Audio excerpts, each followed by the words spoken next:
बिस्मिल्लाहिर्रहमानिर्रहीम, अस्सलाम वालेकुम। शहबाज शरीफ, नवाज शरीफ और इनका ख़ानदान इस वक्त इतने खौफजदा हैं क्योंकि जिस तरह के हालात पाकिस्तान में पैदा कर दिए गए हैं, बिल्कुल यही कुछ श्रीलंका में होता नज़र आ रहा है कि देखिए कि वहाँ पर भी इसी तरह दो भाइयों की हुकूमत थी और ख़ानदानी तौर पर चल रहे थे, उनको कोई परवाह नहीं थी कि क्या हो रहा है मुल्क में। और फिर अब ये नौबत आई है कि वहाँ पर हंगामे हैं, पेट्रोल मिल नहीं रहा, इतनी ज़्यादा महंगाई हो गई, हंगामे फूट पड़े, अपोजिशन को इन्होंने दबाने की कोशिश की, हंगामा राई इतनी ज़्यादा बढ़ी कि लोग मुश्तिल हुए और हुक्मरानों के घर तक जला दिए। ना सिर्फ ये बल्कि उनकी गाड़ियों को भी जला दिया। और इसके बाद अब श्रीलंका में कर्फ्यू नाफिज करना पड़ा। ना सिर्फ ये बल्कि वहाँ पर फौज को बीच में आना पड़ा और इन भाइयों के ख़ानदान को, इनकी फैमिली को बेस पर ले जाकर वहाँ पर इनको तहफ़्फ़ुज़ देना पड़ा कि लोगों से बच सकें। अब नज़र ये आ रहा है कि नवाज शरीफ और शहबाज शरीफ, इनको भी ये खौफ आ गया है कि तो बिल्कुल हमारे वाली कहानी ना बन जाए, क्योंकि इनसे हालात कंट्रोल नहीं हो रहे। इसी वजह से अब फौरी तौर पर नवाज शरीफ ने वहां पर हंगामी इजलास लंदन में बुला लिया है। सोचिए जरा, लंदन में, और कहा जा रहा है कि निजी दौरा है। ख्वाजा आसिफ के बकौल ये 8 से 10 लोग बुलाए गए हैं जनाब, 8 से 10 लोग, निजी दौरा। आप सोचिए ना जरा, मुल्क इन हालात में और वहां निजी दौरे हो रहे हैं जी, जाती दौरे हो रहे हैं। और 8 से 10 लोग क्यों गए हैं, जिसमें बकौल हामिद मीर के जी लोगों को बुलाया गया जो पार्टी के लोग भी हैं और जो दूसरी पार्टियां उनके पार्लियामेंट लीडर भी आ जाएं, यानी पीपल्स पार्टी, इत्तेहादी हुकूमत में जो दीगर जमातें, मौलाना फजल रहमान की जमात, दीगर जमातें, वो भी वहां लंदन में आए जनाब। उन्होंने कहा जी हालात ही ऐसे नहीं है कि हम यहाँ आए तो बहुत बुरा होगा, बहुत बुरा पैगाम जाएगा। खौफ देखिए कि इत्तेहादी भी अब दूर हो रहे हैं। इस पर हम तफसील से फिर बात करेंगे। अभी जो मैंने आपको बात बतानी है वो ये है कि एक तरफ लंदन रवानगी है जनाब काबीना के अहम मेंबरान की और शहबाज शरीफ साहब की, और दूसरी तरफ सुप्रीम कोर्ट से जो खबरें आ रही हैं वो भी ऐसी हैं कि हुकूमत की कांपे टांग रही हैं। और शहबाज शरीफ साहब के पैरों से तो ज़मीन निकालने के लिए यही खबरें काफ़ी हैं जो मैं आपके सामने रख रहा हूँ। इलेक्शन कमीशन भरपूर कोशिश कर रहा है, इलेक्शन कमीशन तो आखिरी हद तक जाने की कोशिश कर रहा है कि किसी तरह से हुकूमत बच जाए, लेकिन सुप्रीम कोर्ट की तरफ से कुछ और ही रिमार्क्स सामने आ रहे हैं। मैं सिर्फ चंद रिमार्क्स आपके सामने रखता हूँ और उसके बाद हम इस पर तफसील से बात करेंगे कि इस वक्त क्या हो रहा है। जस्टिस एजाजुल एहसन साहब ने कहा है कि रिवायत बन गई है कि पैसों से हुकूमत गिराई जाती है। ये पाकिस्तान की सुप्रीम कोर्ट के जज के रिमार्क्स हैं। क्या कह रहे हैं जस्टिस एजाजुल एहसन साहब? ये उस बेंच का हिस्सा है जो सदर की तरफ से, सदर पाकिस्तान की तरफ से जो रेफरेंस गया हुआ है लोटों के हवाले से, या जो पार्टी से इनहराफ करते हैं और आर्टिकल 63 की खिलाफ वर्जी करते हैं, यानी डिस्क्वालिफिकेशन जिनकी बनती है, डिफेक्शन जो कर जाते हैं, यानी फ्लोर क्रॉसिंग करते हैं कि एक जमात में होते हुए दूसरी जमात की तरफ जाकर वोट डाल दिया और जनाब हुकूमत गिरा दी, उनके हवाले से ये रेफरेंस गया हुआ है और अभी तक ज़ेर समात है। ये इमरान खान साहब की हुकूमत के दौरान ये रेफरेंस गया था और अभी तक ये ज़ेर समात चल रहा है, लेकिन जाहिर है कभी ना कभी तो उसका फैसला आना है। मामला तो आगे बढ़ रहे हैं। जस्टिस एजाजुल एहसन साहब ने कहा कि जी रिवायत बन गई है कि पैसों से हुकूमत गिराई जाती है। ये कोई ढकी छुपी बात नहीं है, अब सबको पता है। तो सुप्रीम कोर्ट में बात हो रही है। चंद लोगों की खरीदो फरोख्त से 22 करोड़ आवाम का मुस्तकबिल दाव पर होता है। चंद लोगों की खरीदो फरोख्त और 22 करोड़ आवाम जो भी फैसला कर ले, कोई अहमियत नहीं। हमने ये देखा MPs ने पैसे लिए और फिर सेनेटर्स बनवाए, और पहली दफ़ा पाकिस्तान की तारीख में हुआ कि तहरीक इंसाफ वो जमात बनी जिन्होंने उनको नोटिस भी भेजे और वो लोग कुरान पर हाथ रखकर हलफ देते रहे, कस्में खाते रहे कि जी हमने पैसे नहीं लिए, और उसके बाद उनकी वीडियोज़ आ गई। आप सोचिए ज़रा, अस्तगफिरुल्लाह अस्तगफिरुल्लाह, उनकी वीडियोज़ आई बाकायदा। लेकिन इलेक्शन कमीशन सो नहीं रहा, सोता नहीं रह गया, मैं समझता हूँ बेहोश ही रहा है, आज तक बेहोश है। जो कुछ यूसुफ ज़गलानी साहब के इलेक्शन में हुआ उसमें देख लें आप। बहरहाल फिर जस्टिस एजाजुल एहसन साहब कहते हैं जी अराकीन की खरीदो फरोख्त के जरिए हुकूमत गिराने का सिलसिला बंद होना चाहिए। अब ये देखिए सुप्रीम कोर्ट में ये चीज़ चल रही है और इसमें बाबर अवान साहब ने ये दलाइल दिए हैं कि जी ताहयात नहली होनी चाहिए इनकी। ये इतना बड़ा जुर्म है कि जनाब आप देखिए ना किस कदर अखलाकी पस्ती है कि रुपए दौलत से चंद करोड़ रुपया, नहीं बाहर कोई भी हुकूमत बाहर की हो, चंद अरब रुपया यहाँ पर लगा दे और जिस मर्जी की हुकूमत ले आए। ये जो रजीम चेंज है कितना आसान है।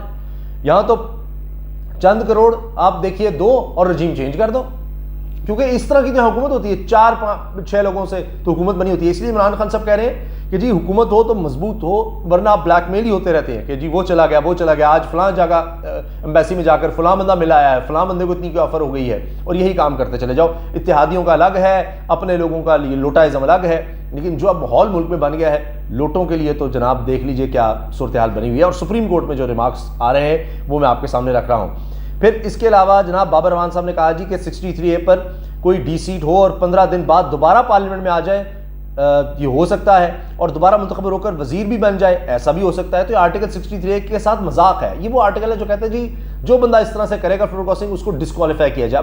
बात यह है कि डिस्क्वालिफिकेशन कितने अरसे के लिए हो, तो तहरीक इंसाफ चाहती है कि ये ताहयात हो। अब आपने देख लिया कि लोटे तो अपने हलकों में भी नहीं जा सके, वो आपने सुन ही लिया है। अच्छा, फिर जनाब एक और बात बड़ी अहम है कि जब तक नाअहली का 62 आर्टिकल डिक्लेरेशन अदालत खत्म ना करे, नाअहली बरकरार रहेगी, लेकिन यूटिलिटी बिल्स की अदम अदायगी पर नाअहली ताहयात नहीं होगी।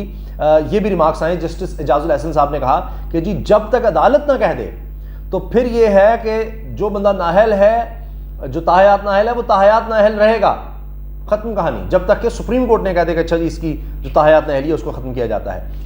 इसमें अब आप देखिए कि सुप्रीम कोर्ट की इंटेंशन क्या नजर आ रही है। अब उम्मीद ये है, पैगाम ये ले जाया गया है कि जी इलेक्शन कमीशन हमारे साथ है, उसकी आप फिक्र ना करें, क्योंकि नवाज शरीफ ये चाह रहे हैं, मैंने पिछली वीडियो में जिक्र किया, आप उसमें देख सकते हैं, पूरी मैंने तफसील बताई है। और उसके बाद अब अल्हम्दुलिल्लाह आप देख लीजिए कि तमाम तज्जियाकार हर तरफ ये चीज़ डिस्कस हो रही है कि जी इलेक्शन का ही है, कि बस इलेक्शन की अनाउंसमेंट कर दो, 6 माह 8 माह 10 महीने कितना अर्सा लेना है, अनाउंसमेंट करो, ये शहबाज शरीफ को कहा गया है। क्यों? क्योंकि ये मामला हमसे चलता नजर नहीं आ रहा। अब इलेक्शन कमीशन साथ खड़ा है, शहबाज शरीफ साहब ये पैगाम ले जा रहे हैं जी इलेक्शन कमीशन अपना है, उसकी आप परवाह ना करें, इलेक्शन कमीशन तो हर तरह से हमारे साथ खड़ा होगा, दिलो जान से। वो नहीं ये मामला जो है कि हमजा शहबाज को जिन 25 लोटों ने वोट डाला है, और उसमें तो देखिए ना, यहाँ जो कौमी असम्बली में हुआ उसमें तो ये लंबा खेलने की कोशिश करेंगे कि जी देखिए हमने तो वोटिंग डाला। अब क्या कह रहे हैं, क्या कुछ नहीं कहा, इमरान खान को गालियां देते रहे, और अब जाकर कह रहे हैं जी हम तो तहरीक इंसाफ के हैं, हमारा तो चेयरमैन इसका मतलब है इमरान खान ही है, हम तो तहरीक इंसाफ के। आप अंदाजा लगाइए कितना झूठ वहां जाकर इलेक्शन कमीशन बोला जा रहा है, और वो मान रहा है इलेक्शन कमीशन। अब तहरीक इंसाफ गई है इलेक्शन कमीशन ने कि जी ये जो 25 लोग हैं जिन्होंने हमजा शहबाज को वोट दिया, ये तो हमारी पार्टी के लोगों ने वोट दे दिया।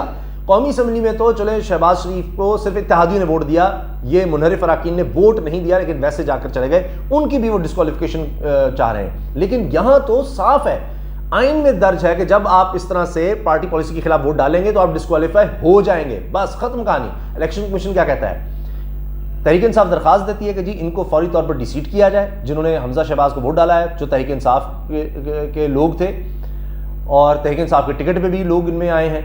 तो इलेक्शन कमीशन कहता है नहीं, फौरी तौर पर नहीं हम कर सकते, हम इनको वक्त देंगे, हम देखेंगे इनका जवाब आ जाए। अच्छा फिर क्या होगा जी, उनका जवाब आया, अब आप दें, अब बहस हो, ये हो वो हो, इसको लटकाएं काम। ये इलेक्शन कमीशन ने जो अब वक्त गया है वो नवाज शरीफ साहब को जाकर बताएगा, उसकी आप टेंशन ना लें, हमारी हुकूमत रहेगी, जरा मजा तो करने देना बेटे को भी, जरा हमजा को अब बारी लगी है तो।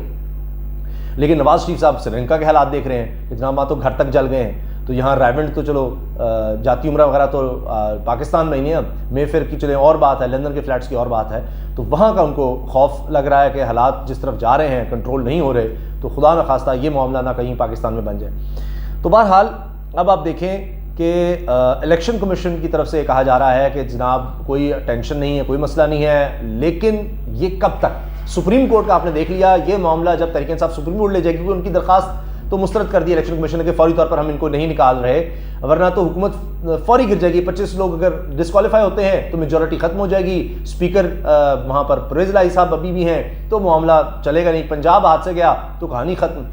तो इस वजह से इलेक्शन कमीशन अगर साथ होगा, नवाज शरीफ साहब को तसल्ली दी जा रही है, नहीं हम कुछ अर्सा यहाँ खेल लेंगे, कुछ अर्सा यहाँ पर निकाल लेंगे, इतना आप परेशान ना हो। लेकिन फिर भी वो कह रहे हैं जी डेट दी जाए। इलेक्शन कमीशन तो मैं आपसे अर्ज कर रहा हूं कि चले साथ खड़ा हो भी जाता है, लेकिन सुप्रीम कोर्ट का क्या करेंगे। सुप्रीम कोर्ट की तरफ नजरें हैं पूरे पाकिस्तान की कि अब आइन और कानून की कितनी हुक्मरानी होती है, और जब नजर आ रहा है, साफ लिखा हुआ है कि जो बंदा इस तरह से पार्टी पॉलिसी की खिलाफ वर्जी करेगा, इस तरह वोट डालेगा, वो डिस्क्वालीफाई होता है, तो उनकी डिस्क्वालिफिकेशन बनती है।